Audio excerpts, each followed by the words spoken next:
Taste the Daily. Kanyakumari, Tirunelveli, Tenkasi, Theni ஆகிய மாவட்டங்களில் ஓரிரு இடங்களில் நாளை மிக கனமழை பெய்ய வாய்ப்பு.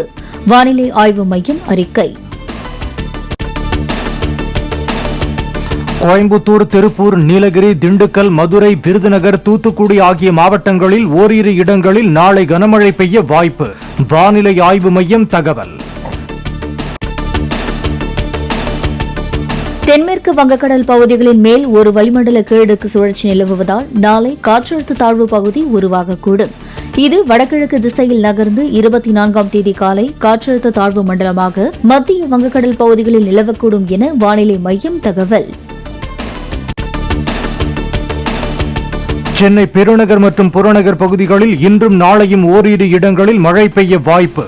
வானம் ஓரளவு மேகமூட்டத்துடன் காணப்படும் என வானிலை மையம் அறிக்கை. சேலத்தில் பெய்த கனமழையால் புதிய பேருந்து நிலையத்தில் குளம் போல் தேங்கிய மழைநீர். சாக்கடை இருப்பது தெரியாமல் இருசக்கர வாகனத்திலிருந்து நிலை தடுமாறி உள்ளே விழுந்து தத்தளித்த வாகன ஓட்டியை மீட்ட பொதுமக்கள்.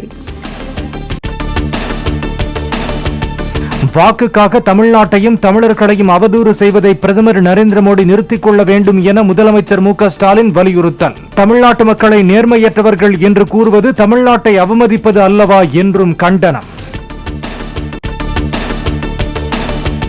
தமிழக மக்களின் உயிரோடு விளையாடாமல் அவர்கள் பாதுகாப்பாக பயணம் செய்ய புதிய பேருந்துகளை வாங்குமாறு இபிஎஸ் வலியுறுத்தல். கடன் வாங்கிய 3.5 லட்சம் கோடியில் புதிய பேருந்துகளை வாங்க நிதியை ஒதுக்கவும் கோரிக்கை. காங்கிரஸ் கட்சியின் ராகுல் காந்தியை புகழ்ந்து வீடியோ ஒன்றை எக்ஸ் தளத்தில் பகிர்ந்த அதிமுக முன்னாள் அமைச்சர் செல்லூர் ராஜு, நான் பார்த்து நெகிழ்ந்து ரசித்த இளம் தலைவர் என தலைப்பிட்டு வீடியோவை பகிர்ந்தார். சிலந்தி ஆற்றின் குறுக்கே தடுப்பணை கட்டுவது தொடர்பாக சுற்றுச்சூழல் மற்றும் வனவிலங்குகள் வாரிய அனுமதி பெறப்பட்டுள்ளதா? உரிய அனுமதி பெறவில்லை என்றால் தடுப்பணை கட்டுவதை உடனடியாக நிறுத்த தென்மண்டல பசுமை தீர்ப்பாயம் உத்தரவு. மே மாதத்தில் தமிழ்நாட்டிற்கு வழங்க வேண்டிய 2.5 TMC காவிரி நீரை கர்நாடகா திறந்துவிட வேண்டும். டெல்லியில் நடைபெற்ற கூட்டத்தில் காவிரி நீர் மேலாண்மை ஆணையம் உத்தரவு. நவீன வசதிகளுடன் கட்டமைக்கப்பட உள்ள பிராட்வே பேருந்து நிலையத்தின் மாதிரி புகைப்படம் வெளியீடு. பிராட்வேயில் உள்ள குரலகம் கட்டிடம் இடிக்கப்பட்டு 10 மாடிகள் கொண்ட வணிக வளாகமும் கட்டப்பட உள்ளது.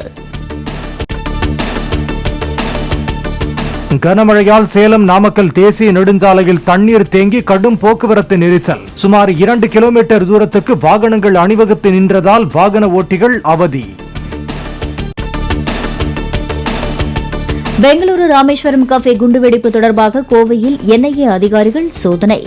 லஷ்கர்-இ தொய்பாவுக்கு ஆள் சேர்த்த வழக்கில் சிறை சென்று திரும்பிய 2 மருத்துவர்கள் வீட்டில் ரெய்ட். மதுரை தோப்பூரில் எய்ம்ஸ் மருத்துவமனையின் முதற்கட்ட கட்டுமான பணிகள் துவக்கம். தமிழக அரசு சுற்றுச்சூழல் அனுமதி வழங்கியதால் மேற்கொள்ளப்படும் கட்டுமானம் 33 மாதங்களில் முடிக்கப்படும் என அதிகாரிகள் தகவல். திருச்செந்தூர் கோவில் வளாகத்தில் மீன் உணவு சமைத்து சாப்பிட்டு வைகாசி விசாக விரதத்தை முடிக்க தடை விதிப்பு. திருச்செந்தூர் கோவில் நிர்வாகத்தை கவனிக்கும் அறநிலையத்துறை இணை ஆணையர் கார்த்திக் அறிவிப்பு. புதுச்சேரி ராக் கடற்பகுதியில் தடையை மீறி குளித்த இளைஞர்களுக்கு கடற்கரையை சுத்தம் செய்யுமாறு தண்டனை விதித்த போலீசார். ஆழமான ராக் கடற்பகுதியில் குளிக்க ஏற்கனவே தடை விதிக்கப்பட்ட நிலையில் கடல் சீற்றத்துடன் காணப்படுவதால் தீவிர கண்காணிப்பு. சென்னையில் பெருகி வரும் தெருநாய்களின் எண்ணிக்கையை கட்டுப்படுத்த இன கட்டுப்பாட்டு சிகிச்சையை அதிகரிக்க நடவடிக்கை. 3 நாய் இனக்கட்டுப்பாட்டு மையங்களில் ஆய்வகம், ஸ்கேன் உள்ளிட்ட வசதிகளுடன் மறுசீரமைப்பு நடைபெறும் நிலையில் புதிதாக 2 மையங்கள் அமைக்க ஒப்புதல். முன்னாள் டிஜிபி ராஜேஷ் தாஸ் மீது அவரது மனைவியும் IAS அதிகாரியுமான பீலா வெங்கடேசன் கொடுத்த புகாரின் பேரில் மேலும் ஒரு வழக்கு பதிவு. விவாகரத்து வழக்கு நிலுவையில் உள்ள போது காவலாளியை தாக்கிவிட்டு வீட்டுக்குள் அத்துமீறி ஆட்களுடன் நுழைந்து கொலை மிரட்டல் விடுத்ததாக புகார். ஏற்காட்டில் பலத்த மழை பெய்ததால் 10க்கும் மேற்பட்ட இடங்களில் ஏற்பட்ட திடீர் அருவிகள். சேலத்திலிருந்து ஏற்காடு செல்லும் மலைப்பாதையில் அருவி போல கொட்டும் மழைநீரை கண்டுகளிக்கும் சுற்றுலா பயணிகள்.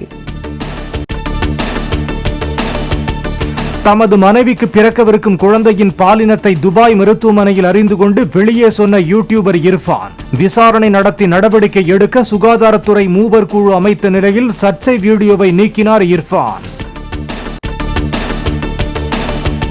கனமழை எச்சரிக்கை எதிரொலியாக மேற்கு தொடர்ச்சி மலைப்பகுதிகளில் உள்ள சுற்றுலா தலங்களுக்கு செல்வதை தவிர்க்க வேண்டும். கனமழை வெள்ளம் குறித்து 4 கோடி பேருக்கு SMS மூலம் எச்சரிக்கை செய்தி அனுப்பப்பட்டுள்ளதாக தமிழக அரசு தகவல். சன்ன ரக மற்றும் சாதாரண ரக நெல்லுக்கு குவிண்டாலுக்கு 700 ரூபாய் வீதம் தமிழக அரசு ஊக்கத்தொகை வழங்க ராமதாஸ் வலியுறுத்தல். ஆண்டுக்கு 3.5 லட்சம் கோடிக்கு நிதிநிலை அறிக்கை தாக்கல் செய்யும் தமிழக அரசுக்கு இது பெரிய தொகையல்ல என்றும் கருத்து. மேகதாது அணைக்கு ஆதரவான காவிரி மேலாண்மை ஆணைய தீர்மானத்தை ரத்து செய்ய வலியுறுத்தி தஞ்சை தலைமை தபால் நிலையம் முன்பு விவசாயிகள் போராட்டம். காவிரி மேலாண்மை ஆணைய நகலை எரித்து போராட்டத்தில் ஈடுபட்ட விவசாயிகள். திருப்பத்தூரில் கொட்டும் கனமழைக்கு நடுவே நடைபெற்ற திருத்தளிநாதர் திருக்கோயில் தேரோட்டம். விடாமல் பெய்த மழையால் நிலையை சென்றடைவதற்கு முன்னிறுத்தி வைக்கப்பட்ட தேர். ஜப்பானில் நடைபெற்ற உலக பாரா தடகள சாம்பியன்ஷிப் போட்டியில் தங்கம் வென்றார் தமிழ்நாடு வீரர் மாரியப்பன். உயரம் தாண்டுதலில் 1.88 மீட்டர் உயரம் தாண்டி சாதனை.